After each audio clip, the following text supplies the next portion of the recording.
mufaro wedu kunge tiri kuno kwaMutare. Tinokuigirai kwaziso dzabva kuguta reHarare. Hanzi makadini kumakomoyo. Munotamba ere? Tiri muChisamba Productions. Chirongwa chedu chiri pano chiri kukocherwa neministry yedu inotarira upfumi nekugadziridza vanhu upenyu hwavo kuti hunge huri upenyu hwakanaka, Ministry of Finance. Handitika saka tinoda kuti tibvunze mibvunzo patinenge tichitarisa nyaya dzedu. Tiri kutaura pamusoro peNational Development Strategy 1 kuti ndezvipi zvatakaita, ndezvipi zvatinoda kuti zviitwe, zvatiri kufunga kuti izvi zvingadai zvanga zvadai, zvingadai zvanga zvadai. Zita rangu ndinoita Tinaro Blessing, ndichibva kubazi rinoona nezveupfumi, kuvandudzwa kweupfumi hwedu hwemuno muZimbabwe, Ministry of Finance and Economic Development. Ndinoshanda kudepartment rinoita nezvekufambisa kwemashoko kuti tishe kana kuti tiparure zvatinenge tichiita kuruzhinji rwevanhu vemuZimbabwe kuti vazive kuti tiri kubva kupi takananga nekupi maererano nekukura kuri kuita ikonomi yedu, maererano nemaprograms atinenge tichiita kuti tikwanise kuvandudza upfumi hwenyika yedu. Mukarangarira kumashure uko muna 2018 mutungamiri wedu wenyika vakaparura gwaro rinonzi National Vision 2030.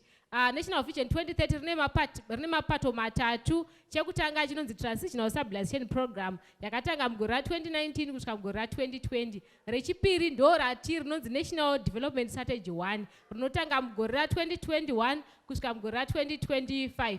Kubva 2026 kusvika 2030 tinenge tine National Development Strategy 2. Magore waya anenge achiteta parutivi kuti chichingaitwa takatasa masectors akasiyana siyana, tiri kumining, tiri kuagriculture, tiri kutransport, tiri kunzvimbo dzakasiyana siyana kuti tikwanise kuti upfumi hwedu hugone kukura. Izvozvo mashoko akanaka ari kutaurwa, ngatimuchirei maoko. Apa vari kungoparura chete kuti muwane mukana wokubvunza mubvunzo.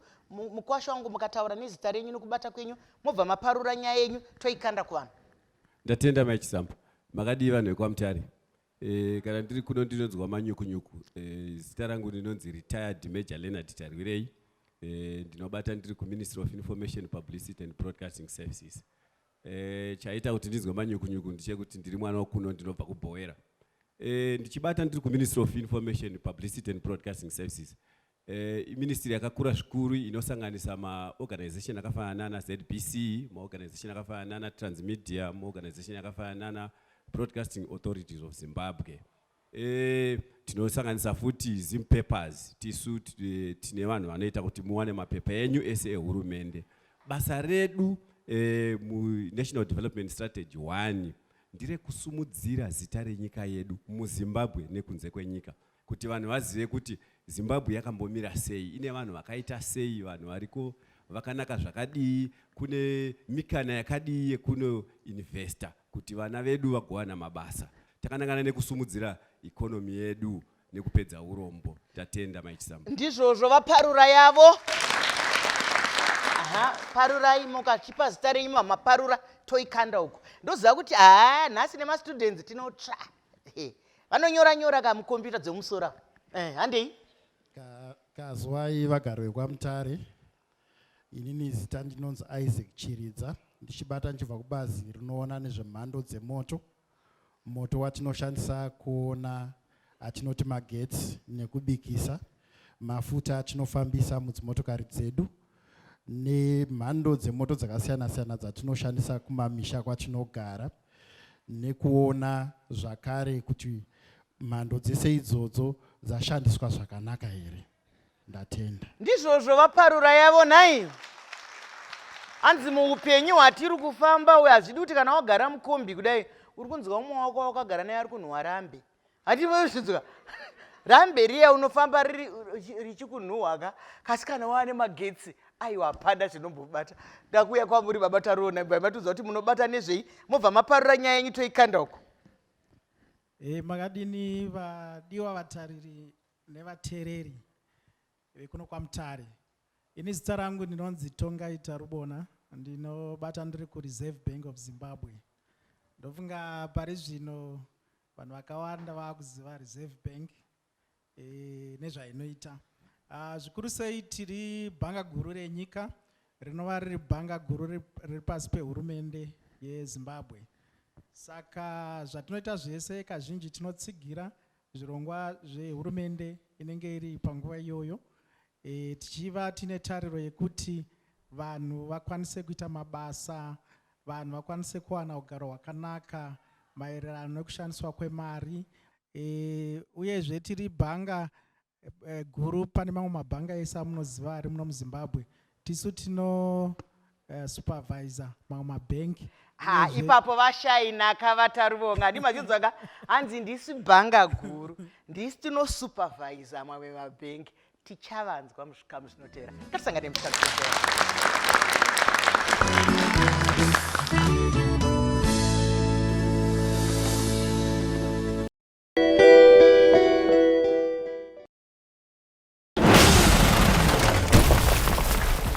Are the sum of our choices. We cannot escape the past.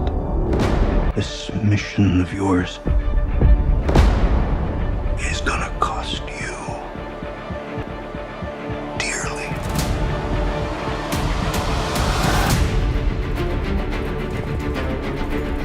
The world is changing. Truth is vanishing. War is coming.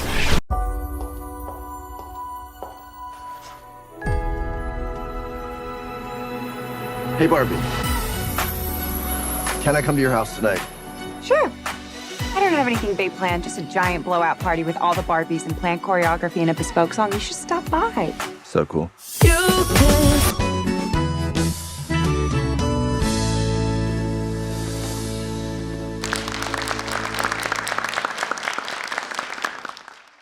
Kumakomoyo kwa Mutare ikoku kune chaunga chese ichochi.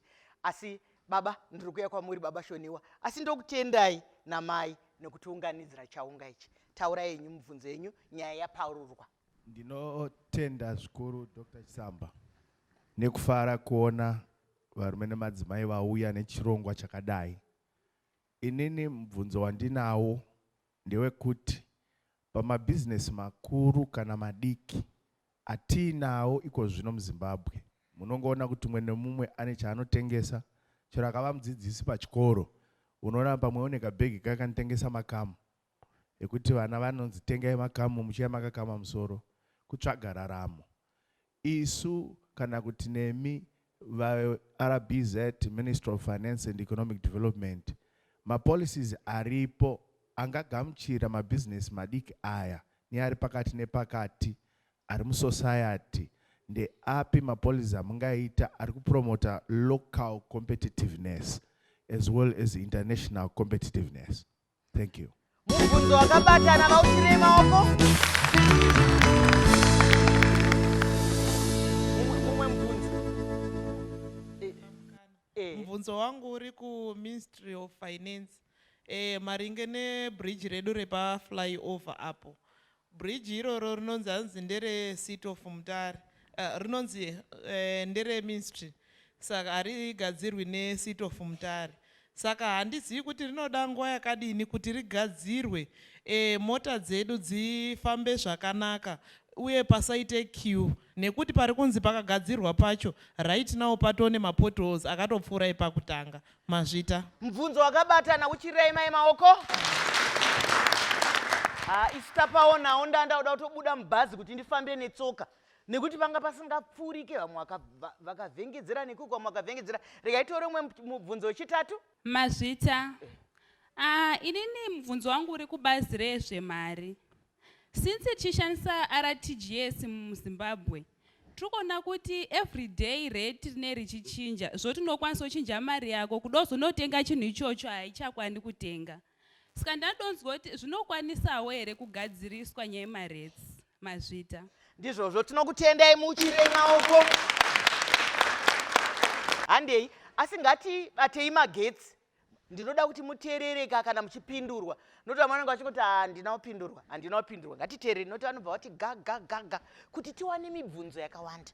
Mazvita Mai Chisamba. Ndoda kutenda kuti hurumende yedu yakarongeka zvakadaro. Ndofunga mukatarisa kumashure kwedu kune bhana riripo rinotarisa rugwaro ruri kutungamirira zviri kuitwa nehurumende kuti tivandudze budiro yenyika yedu. Saka mukatarisa pane atinoti mapillars kana kuti zvimiso zviripo zvinotibatsira. Pane mapillars akasiyana-siyana. Pane zvehealth, pane zvefood and nutrition, pane zvemining nezvimwe zvakasiyana-siyana. Saka ndiri kungokurudzira veruzhinji kuti patinenge tichironga kuti tingaitei nemaoko edu, ngatione kuti tinokwana papi pamasekta iyayo ekuti tikwanise kuwanikwa tichibatsirikana. Then ndinotaura zvakare kuti tine rimwe bandi regovernment rinonzi ZIDA, Zimbabwe Investment Development Agency. Iroro rinotibatsira zvakare kuti tinokwanisa kuapproacha sei atinoti ma-investors. Tobatana pamwe chete nawo, toita ma-partnership because kuma-investor vanenge vasingazivi nyika yedu zvakadaro. Saka ivo vakauya, toenda tonoona kuti ndevapi ma-investor vari kuda kupinda muno munyika. Topatina navo, kana tida kuita mining, toita mining, kana tida tourism, toita tourism. Tichimbotarisana ma-sectors edu atinawo akasiyana-siyana. Ndoita sendinopinda pakati pako. Nekuti avari kuti isusu tiri vanhu veruzhinji. Munhu ari kungomhanya nekakaka, vamwe wese munhu akungonzi vhenda ari kutengesa apa. Wataura mapazi akanaka, wataura nzvimbo dzokuenda. Saka vanhu vanenge vachida kuziva kuti zvinosvikika sei.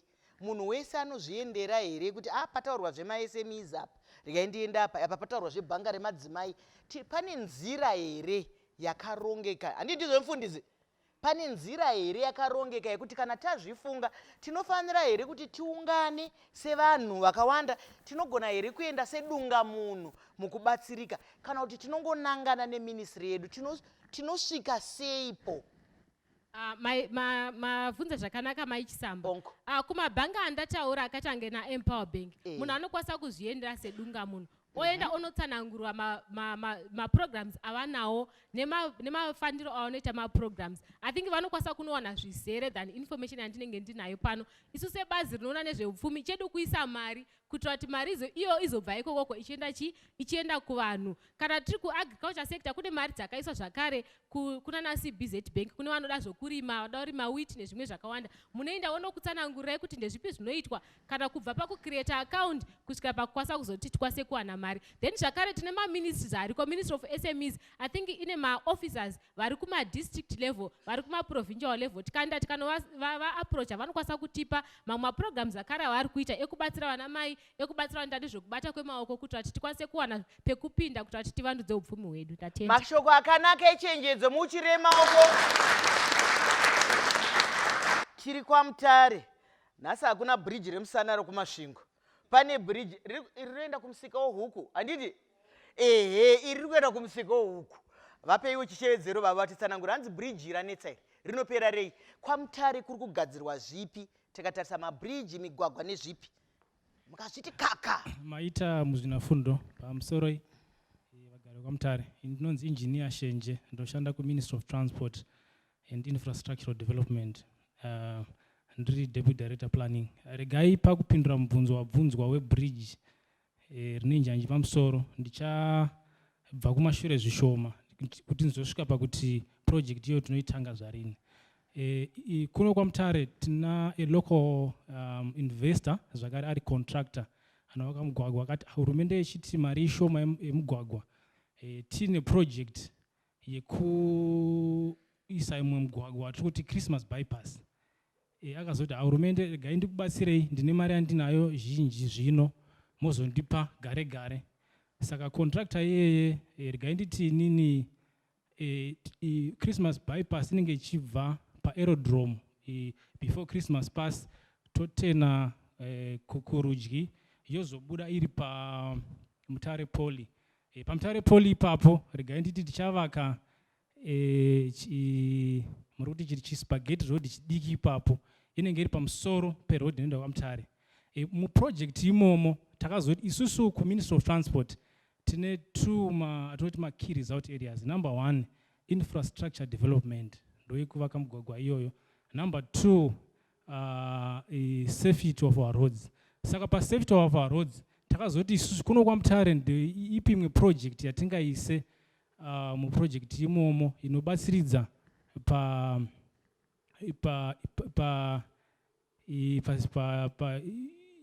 kuti vanhu vafambe zvakanaka mugwagwa. Saka takazoidentifya kuti tine bridge ratinaro rataurwa neabvunza, zvakare tikuti tine flyover, toita bridge pamberi. Saka regai ndikuzivise vagari kwaMutare kuti project iyoyo kutaura kunoku vhiki rapfuura investor akaunza magwaro ake tikaendesa kuministry of finance. Saka zviri kutariswa izvozvo kuti tiite finalization yemadocuments iwayo.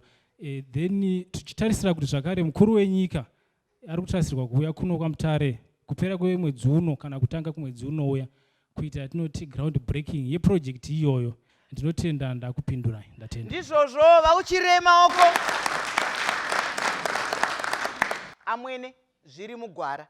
Dzimwe nguva hazvikwanisike kuti tikarara hope nhasi mangwana kuseni totofunga zvapo, asi zvese zviri mugwara. Ndafunga kuti vekupoli muchauchira maoko pataurwa kunzi pachikoro penyu paya panoda kuitwa spaghetti road. Muri muno here imi? Ngatisangane muchikamu chinotevera.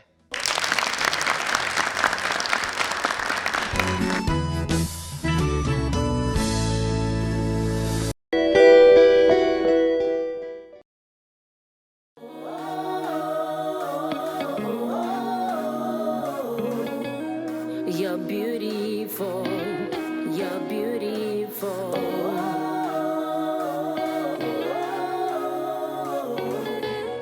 You're confident, you're confident. Ugeza nerunako narubili. Gandare mvura nerubili. Ugeza nerunako narubili. Gandare mvura nerubili. Mukoko mudiwa naka.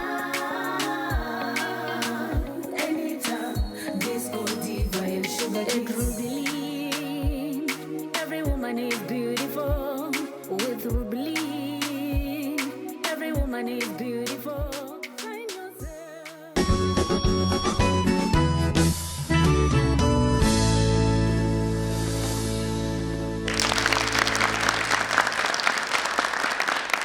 Vanikani, vatariri nevateereri, tinokutendai nokuramba muinesu, tinokutendai nekutisarudza. Tiri kuita program yedu yeNational Development Strategy 1 apo tiri kubvunzana mubvunzo kuti zvakati zvichaita sei, shuviro dzedu dzakadai, aiwa zvakati takazvitenda takadini. Pane mubvunzo wanga wabvunzwa uri kuda kusangana nababa Tarubonga. Regai vasangane nemubvunzo wavo. Tinotenda Mai Chisamba. Kana ndichinge ndanzwisisa mubvunzo wenyu, ndanzwa sekuti muri kuti sei price kana kuti ma exchange rates. Tisei ari kuramba achingochinja nguva nenguva. Chekutanga ndoda kutsanangura nyaya yandakambotsanangura kumasvingo yekuti pamari yedu yatinoshandisa muno muZimbabwe, ngative nenzwisiso yekuti haisi RTGS. Zita remari yatinoshandisa muZimbabwe iZimbabwe dollar. RTGS inongove system yatinoshandisa kana tichiita zvekutransfer mari kubva pane imwe nzvimbo ichienda pane imwe nzvimbo zviri digital. Saka haisiyo zita recurrency yedu. Ndichiuya kumubvunzo wenyu wekuti sei marates achichinja nguva nenguva. Ndinovimba kuti tese tinoziva mamiriro atakaita pari zvino nekwatakabva, kuti hurumende yakabvumira kuti kuve nekushandiswa kwemari yemuno nedzimwe dzekunze. Izvi zvichiitira kuti zvibatanidze zvishuviro zvavanhu vakasiyana siyana. Kune vamwe vaida kuchengetedza mari yavo iri mumari dzisinganyanyi kuchinja value zvakaita sema-US dollar kana kuti ma-foreign currency. Kozoitawo kune rimwe bandiko vamwe vaida kuti tishandisewo mari yemunomu kuitira kuti tikwanise kuva tine kutengesa kwatinoita zvinhu kunze kwenyika inonzi export competitiveness kana tichitengesa zvinhu kunze kwenyika. Saka nyika kana isina mari yayo, kazhinji zvinorema kuti hurumende kana kuti isusu vebhanga tikwanise kuti tiite kuti zvinhu zvinogadzirwa muno zvitengeswa kunze kwenyika zvitengwe nemitengo yakanaka. Saka ndo chinangwa chekuunza Zimbabwe dollar kwatakaita. Asi zvakamira kudaro kuti tine Zimbabwe dollar nedzimwe dzekunze, tinowana tichipa vanhu sarudzo yekuti kana uine mari yauri kuda kutenga nayo kana kushandisa wakasununguka. Asi mukudaro takaona zvekare kuti zvikuru sei tikatarisa currency yakaita seUnited States dollar Inotisiya nei kana muri munyika munongoshandiswa currency imwe chete nemunyika dzinobvumira kushandisa makarensi akawanda. Munyika dzinowanzoshandisa makarensi akawanda munowana zvichiita kuti US dollar iroro rine mabasa maviri zvikuru. Kune vanoda US dollar kuribata se-store of value kana kuti kuchengetedza upfumi, kozoita vamwe vanoda US dollar kuti varishandise kutenga zvekunze. Uyezve muno muZimbabwe tinozoita kamwe kechitatu kekuti US dollar kunze kwekuribata kuchengetedza mari kana kushandisa kutenga zvekunze, tinozorishandisa zvekutenga mumashops medu iroro Zimbabwe US dollar rimwe chete. Saka demand yaro inoti kwirei. Saka izvozvo zvinokonzera kuti demand ye-US dollar inonyanyisa kukura zvekuti inokonzeresa kuti rate imboita kudengeneka. Chimwe chatakaona zvepa US dollar redu pakubvumira mabusiness kuti vashandise US dollar neZimbabwe dollar pamwe chete, takaonawo zvekare mabusiness mamwe vari kuita katsika kekuzoda kutora kufamba kwe-exchange rate vobva vaisa pamaprice vachiitira kuti mangwana vasaita loss, inonzi price indexation. Saka iyo inokonzera kuti demand ye-US dollar itikwirei zvakanyanya kudarika kunyika kusina kushandiswa mari dzakawanda pamwe chete. Ndizvozvo vatsanangura zvakanaka, ngativauchirei maoko. Asi mutsanangudzo yavaita ndabata kuti zvimwe zvacho izvozvo zvemaretsi amuri kuchema nazvo zviri kukonzerwa neukopokopo hwedu. Zviri kukonzerwa neukopokopo hwatinoita. Tikazvitora sekutsanangura kwavanga vachiita kuti panapa tiri kumboshandisa takadai kuti timbofamba nzira yedu, hatigone kubva tangorumura mwana wedu kana kubva tangorumura ichi, tinombofamba nazvo kuti zvidzikame zviite sei. Tikazviteedzera izvozvo nerubatsiro rwavo zvavari kuita, mukatarira mazuva ano muri kuona kuti marete aya akanga akubvira moto hakuchina, nekuti vakaisa gumbo pasi. Zvicharamba zvichinaka, zvicharamba zvichinaka. Unozondinyorera tsamba kana kunditsvaga, icho chivimbiso zviri kugadziriswa.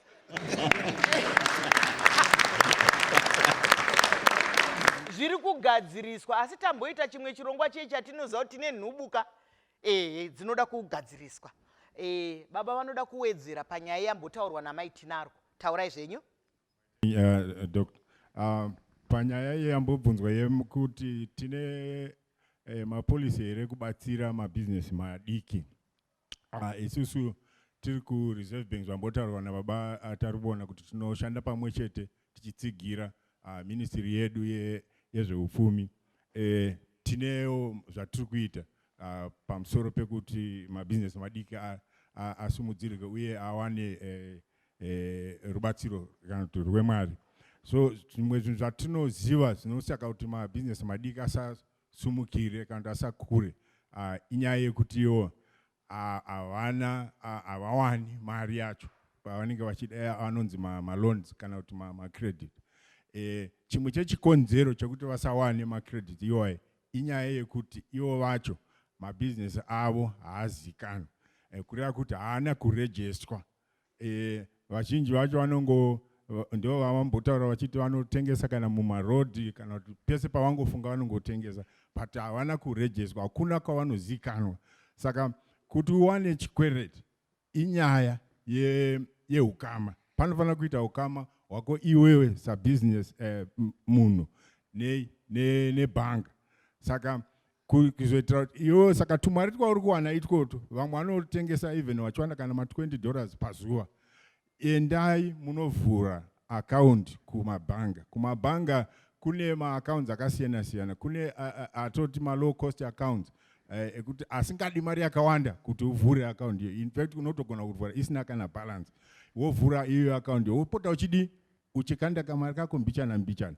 Paunozoenda kana kuti after 3 months, after 6 months, even mari dzataurwa na Mai Tinaro kuti kana dzaendeswa kumabhanga, imimi unozokwanisa kunodii manje kuno apply because vakukuziva kuti kuna baba ningi vanotengesa vari mumain street kwa Mutare asi vanenge vachiita madeposit akati. Saka kana muka apply vakukuziva mukwanisa kudi kubatsirwa. Mashoko akanaka etsanangudzo nai. Baba wanyatsozvitsanangura zvakanaka kuti tikanovhurawo akaunti yedu kubhenki tichiisa zvishoma nezvishoma kana tikadawo kuzoposa mari tinozikanwa. Inga kana kumba ndo zvamunoita wani. Munhu akangosvika kuti ndiri kukumbirawo $10 mutanga mati handivazivi. Handivazivi vanozouya naye here nemabhanga ndo zvaanoitawo. Kungosvika chedu kuti ndina majoji ndinoda mari havakuzivei. Asi kana muine chiakaundi chenyu chikatariswa chikaona munowana kubetserwa. Tinokutendai baba.